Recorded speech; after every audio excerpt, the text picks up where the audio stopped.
they were mediocre at best, friends. Yes. Okay, so this is your cheat sheet for all of the literary devices that we are going to study this term.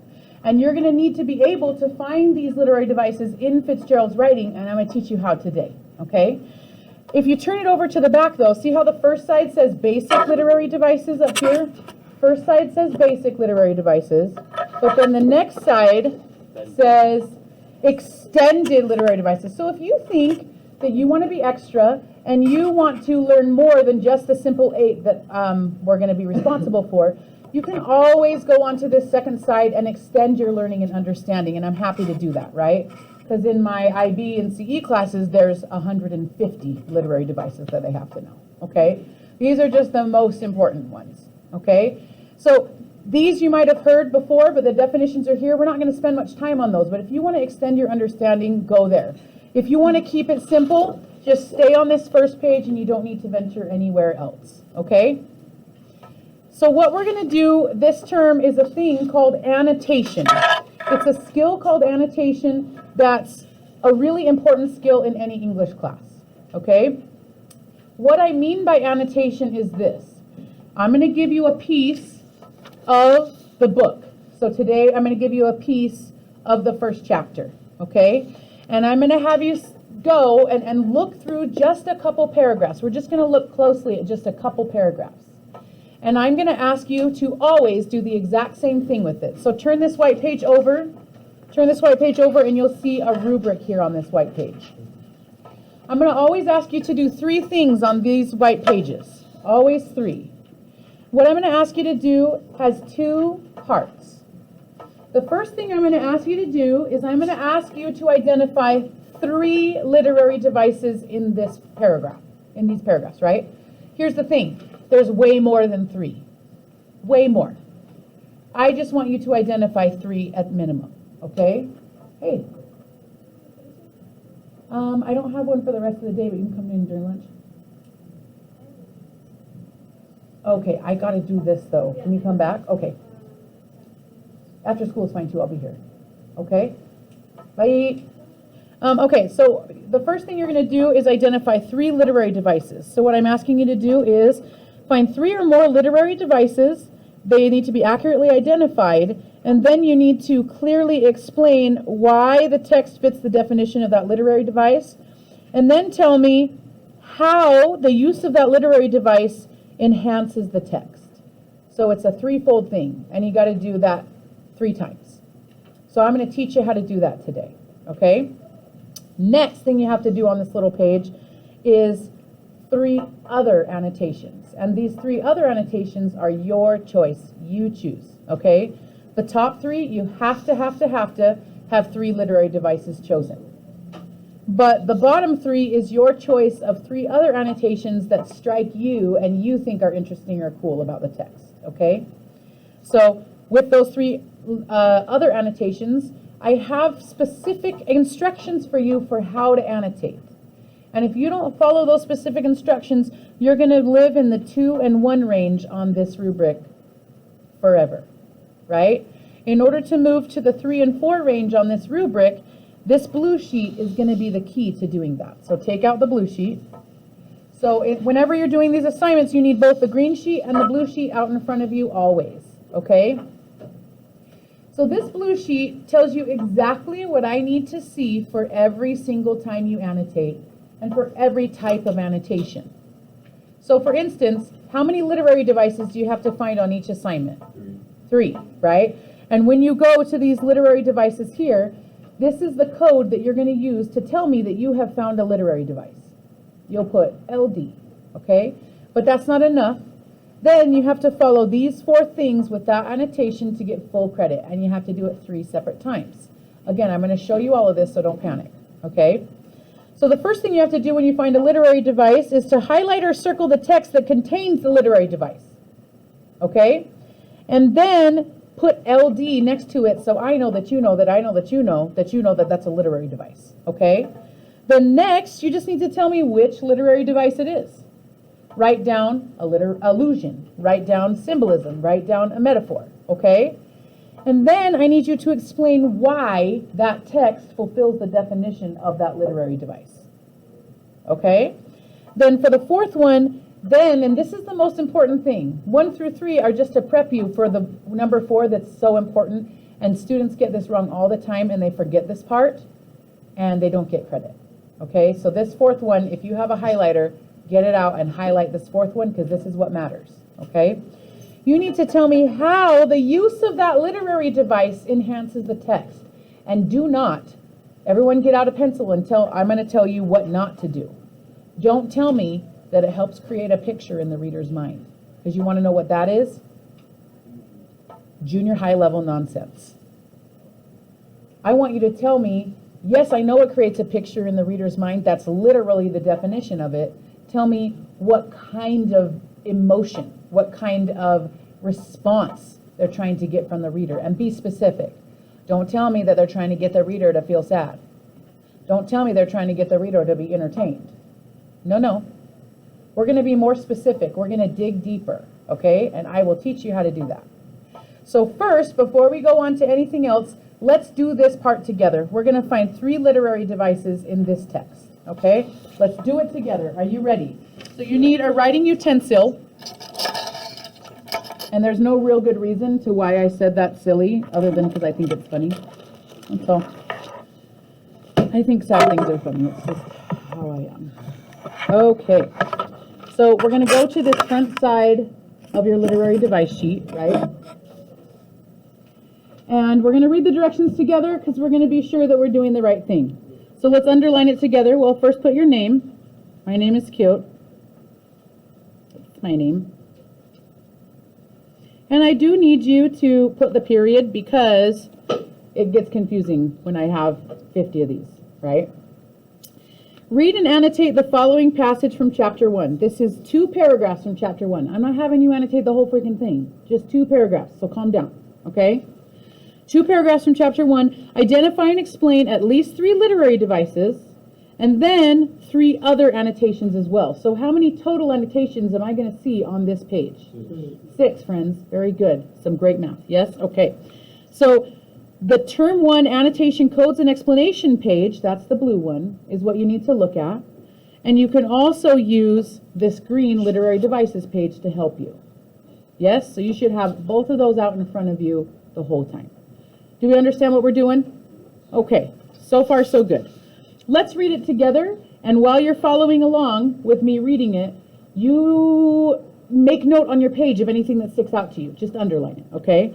For a moment, the last sunshine fell with romantic affection upon her glowing face. Who's her? It's Daisy. Good job. Her voice compelled me forward breathlessly as I listened, then the glow faded, each light deserting her with lingering regret like children leaving a pleasant street at dusk. Goodness gracious, F. Scott Fitzgerald, right? That guy can write. Am I right? Yes. Who's talking here? Somebody's describing Daisy, but it's Nick who's talking. It's Spider-Man dude, right? Spider-Man, right? He's talking, Tobey Maguire. The telephone rang inside.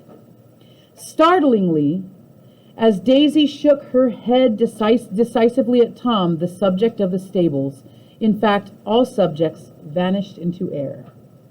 Among the broken fragments of the last 5 minutes, goodness gracious, it's so beautiful. At table, I remember the candles being lit again, pointlessly, and I was conscious of wanting to look squarely at everyone and yet to avoid all eyes. I couldn't guess what Tom and Daisy were thinking, but I doubt if even Miss Baker, who seemed to have mastered a certain hearty skepticism, was able to utterly put this 5th guest's shrill metallic urgency out of mind. To a certain temperament, the situation might have seemed intriguing. My own instinct was to telephone immediately for the police.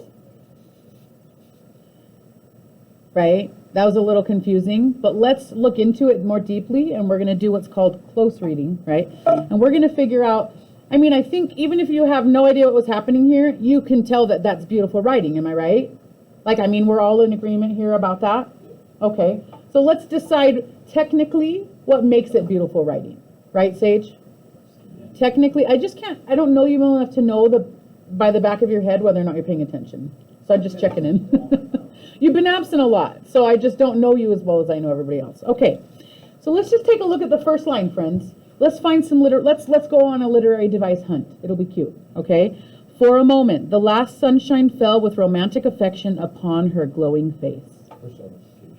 My goodness. Right?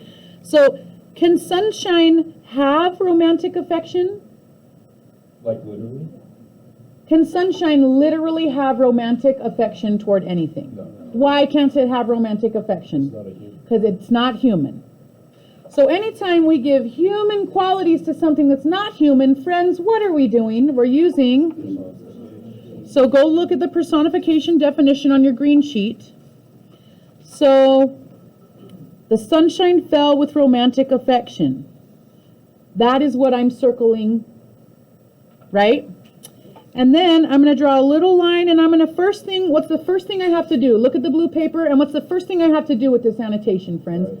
Everyone look at number 1, even if you think you know, because I want your eyes to remember where they should go. What's the first thing we do, Ty? What's the first thing we do, number 1 up at the top? On the blue sheet. Oh. Right. Yep, so you're going to highlight that area. We did that. You can circle it, you can use your highlighter. This is what the highlighters were for. So if you want to get colorful, go right ahead. Okay? What's the next thing we do? What's number 2? Identify which literary device is being Oh, sorry, we didn't finish number 1. Finishing number 1 was to highlight it and then write LD. And I have to have the code there so I know that you know that that's a literary device. Okay? So you're all doing this with me now? Now number 2. Identify which literary device. Which one did we say it was? personification. Okay.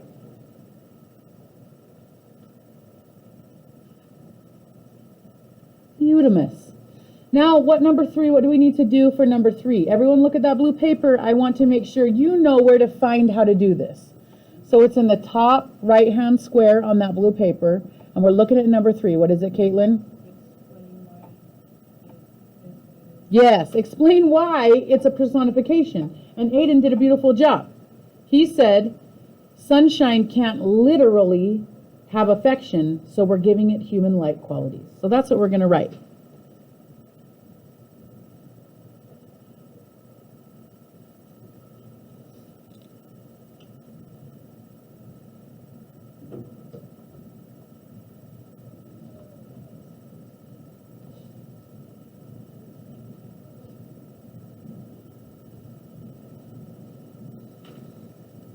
Okay, and number 4, this is the money. Everything else here is just to set up. This is the most important part of the annotation. So if you don't do this 4th one, you haven't completed the assignment. Now tell me, somebody other than Aiden, because I know he knows, right?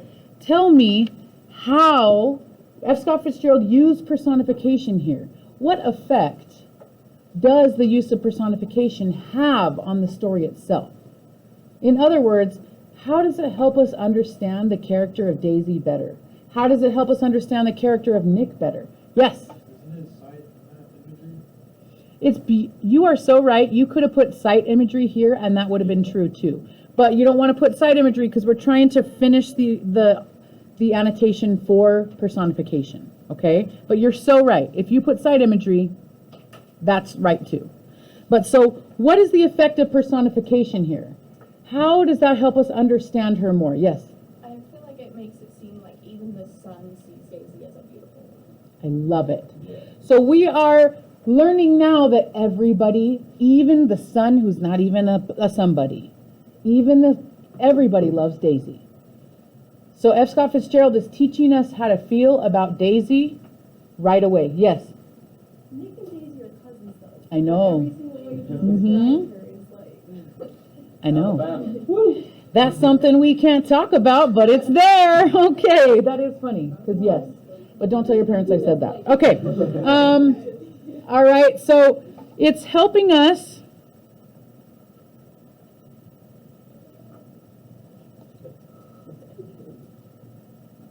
Wait, we're not allowed to talk about it? Okay.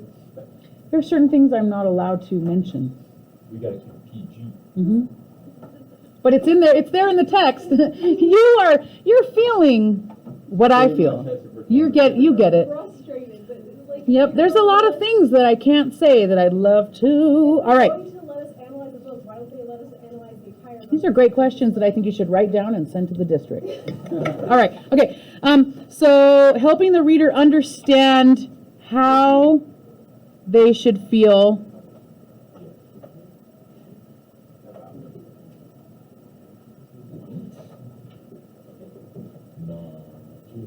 everyone loves her. Okay? We know now that Daisy's not just another lady. She is special in this story. And we know it from not even a full sentence. This was only part of a sentence. Right? So even in the first sentence, F. Scott Fitzgerald tells us exactly how he wants us to think and feel about Daisy. For now. He wrote some other stuff, but this is his most famous. Okay, let's just read on. Let's maybe finish this sentence. How about that? Yeah? So, upon her glowing face, her voice compelled me forward breathlessly as I listened. So, this idea of her voice compelling somebody forward. I think this is diction. You can definitely call it diction, that's for sure. But can my voice cause you to do anything? No. And compelling is asking you to come closer, right? Can my voice actually do that? No. So if we're saying that a voice can do something like a human could, what are we doing? We're personifying even the voice. Even her voice, we're personifying it, right? But we don't even have to say that. What's the other one you said, Aiden? Diction. So diction means that we are looking at some beautiful word choice here. And There's a lot of it. And here's the secret to this. If you can't find any other literary devices, guess what you should use? Diction. Because it's always right. Because it's always beautiful word choice. Right? So this is personification. And if you wanted to fill that out, you could use that one. But I want to focus on another one. Okay? So then the glow faded, each light deserting her. So can lights desert anyone? No. Lights can't literally desert anybody. So that's another personification, right? But each light deserting her with lingering regret, like children leaving a pleasant street at dusk. So basically what he's saying is the light shines upon Daisy, and even the light is sad to leave her. Right? Even the light is sad to leave her. But look at how he shows us that the light is sad to leave her. So take a look right here. Listen to this again, and take a look at your literary device list, your green one, and tell me if you recognize anything significant. So listen. The light deserted her with lingering regret, like children leaving a pleasant street at dusk. What possibly could that What could that be, you guys? Somebody other than Aiden. So I'm going to say it again. Each light deserting her with lingering regret, like children leaving a pleasant street at dusk. Yes. It's a simile. So it's comparing two unlike ideas and using them to help enhance your understanding. And the reason it's not a metaphor is because it has like in it. You get it. So I'm going to underline it, then I'm going to connect it. I'm going to say that it's a literary device. I'm going to say what literary device it is. What was it, Brian? A simile. And why is it a simile? Because it's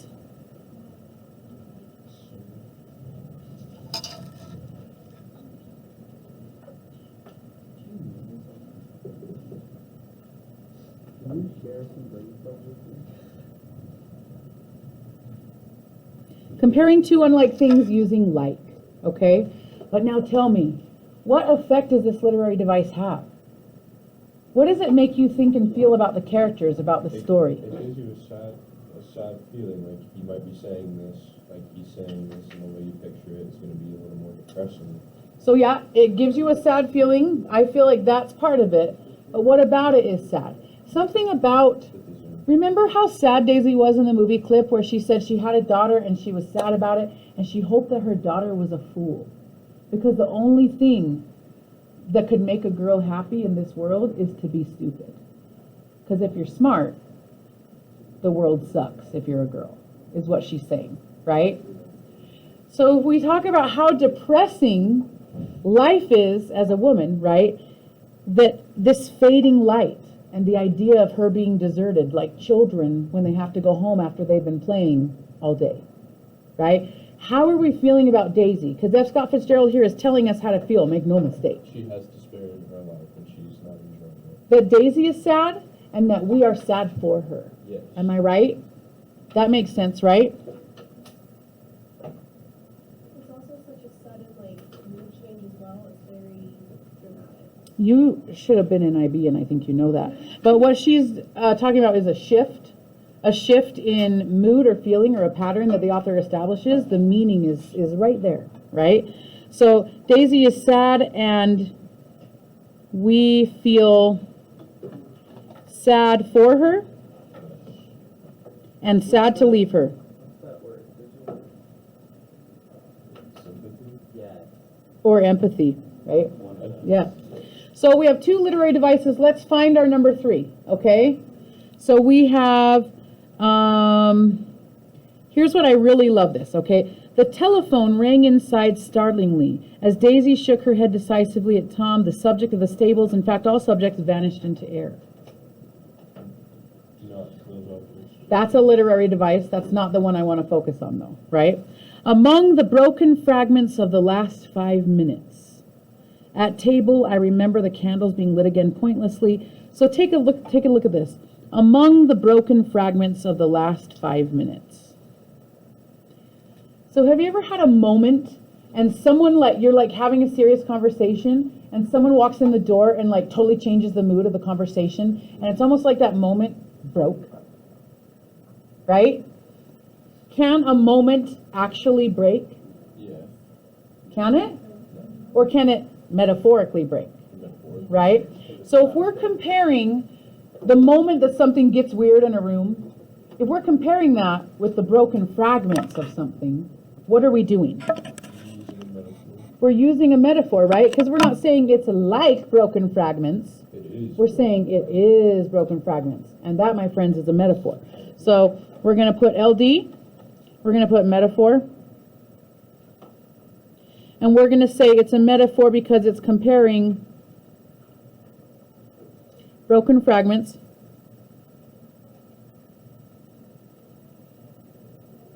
with a tense moment. Not using like or as. Okay, but what effect is describing this moment? What he could have just said the moment was ruined, right? He could have just said that, but he said it gorgeously, right? It's not just that it's not boring. What else is the other feature? What effect does this have among the broken fragments of the last 5 minutes? When he's putting that idea of broken fragments in your mind, what other images come to mind? It makes it feel like the conversation's very scattered. It's you feel unsettled. It's scattered, right? He's trying to compare this to something that's not positive, right? He's trying to give us an image that this was supremely uncomfortable. Uncomfortable enough that he ends up wanting to call for the police down here, right? So Fitzgerald wants the reader to feel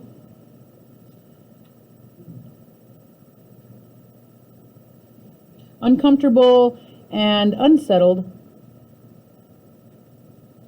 along with the characters. Okay? So, my friends, have we selected 3 literary devices? Yes. Could you have gone through? There's like 6 times that there's personification happening here. 6 times. Could you have gone through and just done 3 different instances of personification? Yes. Yes. I don't care what literary devices you choose. There's like 20. You choose what ones you like and you think are interesting. Okay? I just need you to have 3, and I need you to do all 4 things with each of the literary devices you find. Okay? So look at this blue sheet now, and we need to find 3 other annotations that are not literary devices. So here are your choices, right? You can choose a contrast and a contradiction so that you can point out something that contrasts with what you expected to happen, that was unexpected, or that contrasts some of the character's earlier choices, right?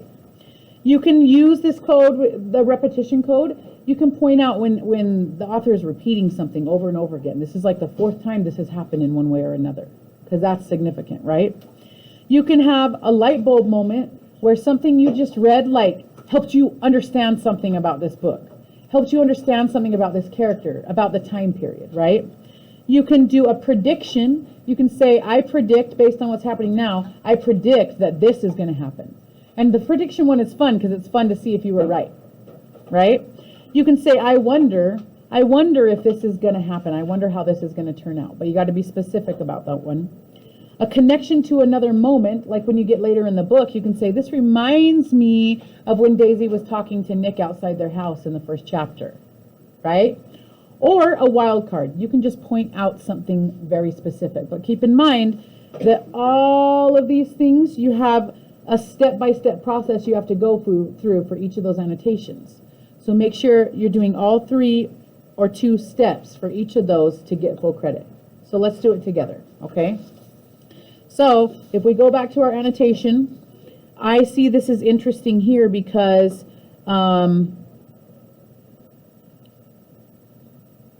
this 5th guest right here, the 5th guest's shrill metallic urgency.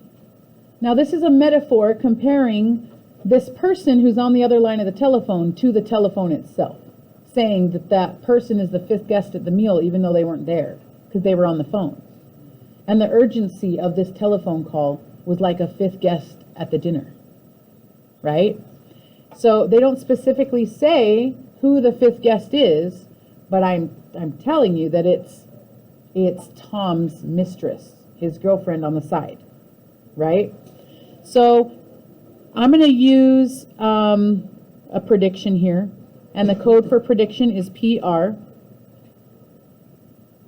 And here under prediction, we need to first highlight or circle the text that prompted your prediction and put PR by it. Then explain your thoughts about why this text gave you insight into possible future events, right? Then explain what future events you think will happen. So I say, my prediction is, I'm going to first explain why I think it's interesting. This is introducing a new character, but we know nothing about her yet.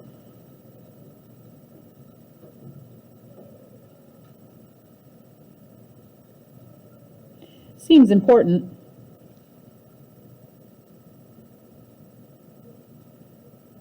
And then what do you predict about this girlfriend? Do you guys have any predictions about what's going to go down with Tom and this girlfriend? What do you predict is going to happen with them?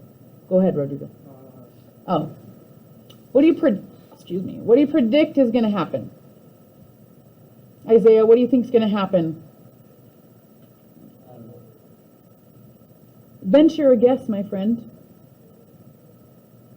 Do you think it's going to turn out happily?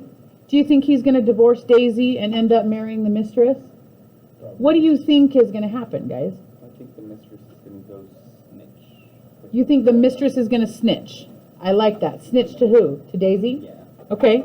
So I predict... And that way she can say what's happening with her. Yeah, okay. The mistress is going to reveal the affair to Daisy.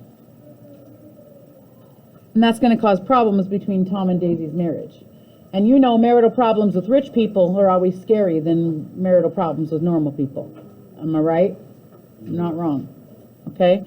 So let's look at these other annotations that we could possibly do, right? I think this is interesting. My own instinct was to telephone immediately for the police. And I'm going to call this a light bulb moment, right? Because when I was reading this, it all seemed relatively normal, right? But Nick was super, super upset by what he saw at this dinner. And Fitzgerald was writing it like it was no big deal. It was just some people hanging out for dinner. But it wasn't until I read this line that I realized how upset Nick was by what happened, right? By the whole mistress thing, by how everything went down, by hearing Daisy say that she hopes her daughter is a beautiful fool, right?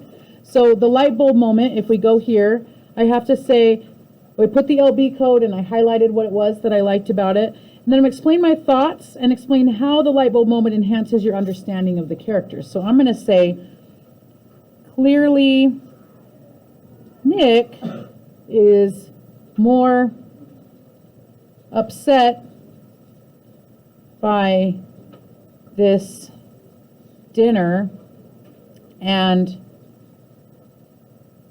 Tom and Daisy's relationship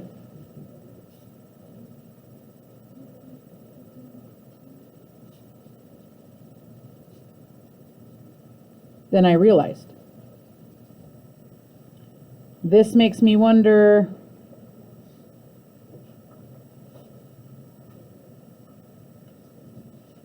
if police are ever going to get involved, right?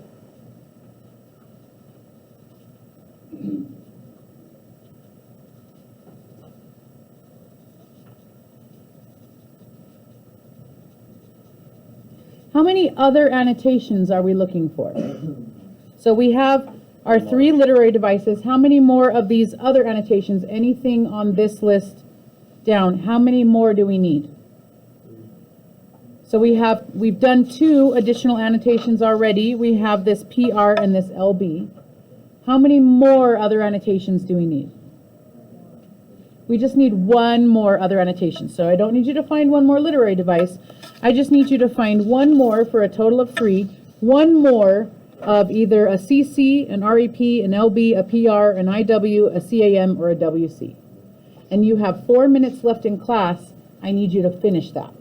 This assignment, you take a picture of it and you upload it to Canvas, and then you're done. If you want to do more annotations than that, awesome. But do that 3rd annotation and complete it, upload it before you leave so you don't forget and it's not late. Yes? So with the instinct to, like, go for the telephone and call the police, I was thinking that could possibly be more like a hint towards, like, possibly he's an outsider looking in, and so people inside can't see this, but I think he sees more of like an emotional, mental, and possibly physical abuse situation. Oh, 100%. And so what she's talking about is what we call foreshadowing, right? Projecting future things that are going to happen. And also we're talking about inference. There's definitely an abusive relationship happening here. If you read the text, you remember that Daisy had a bruise on her finger, and you find out later that Tom hurt her, but she was breezing it off like it was nothing, right? But he doesn't reveal that it was fully physically abusive until later, but you're able to find insights because of the beautiful way that Fitzgerald is implying but not telling, right? So choose that 3rd annotation and then take a picture of this assignment, upload it, and remember, you don't want it to be late. The assignment's closed, it says on paper. Oh, I'm sorry, I kind of had a brain fart. I do want you to turn it in on actual paper. I don't know what I was thinking. That's from last year. Yeah, you just turn it in on actual paper. Thank you for letting me know. I appreciate that. So you're turning it in on actual paper.